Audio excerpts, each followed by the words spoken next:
Hello everyone, অনুয়ন্তিকা লাইফস্টাইলে আপনাদের সবাইকে স্বাগত। আজ আমার ছিল একটা শ্যুট। তো শ্যুটটা ভালোভাবে কমপ্লিট হয়ে যায়। সেই সকাল থেকে শ্যুট ছিল আর বিকেল হয়ে গেছিলো, আরও সন্ধ্যে হয়ে যাওয়ার কথা ছিল, বাট তাড়াতাড়ি হয়ে গেছে। আর তারপরে এই যে আমি বেরিয়ে পড়েছি এখানে অটো ধরবো বলে, আর রাস্তায় দাঁড়িয়ে আছি। তো দাঁড়িয়ে অনেকক্ষণ ওয়েট করছিলাম, আমার ট্রেনও ছিল।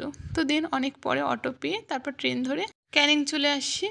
তারপরে এখানে একটা নতুন ব্রিজ হয়েছিল। তো এই নতুন ব্রিজে আমরা একটু এসেছিলাম ঘুরতে যাব বলে। আমি আর স্পন্দন এসেছিলাম, স্পন্দন আমাকে আনতে গেছিলো।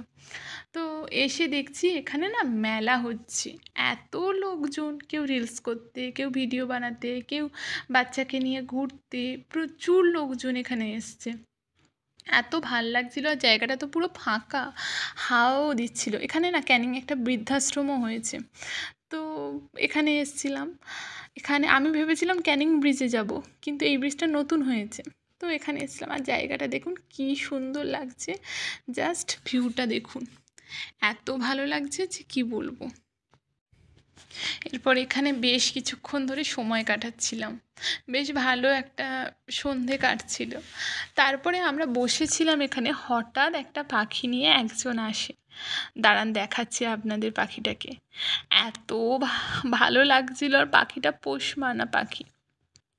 তো এই যে দেখুন, আমি ওর গায়ে হাত দিচ্ছি, ও উড়েও যাচ্ছে না, ও নিজে থেকেই এসে বসেছে আমার ব্যাগটায়, তো উড়েও যাচ্ছে না।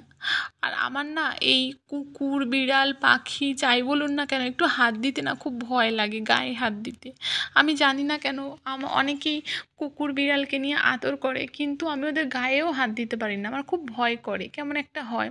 তো যাই হোক, ওরা সবাই পাখিটাকে হাতে নিচ্ছিল, কিন্তু আমি হাতে নিতে কিছুতেই পারছিলাম না, কারণ আমার ভয় করছিল। আমি আলতো করে ওর গায়ে হাত বোলাচ্ছিলাম।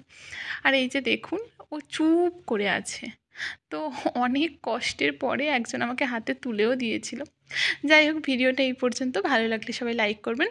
সবাই ভালো থাকবেন।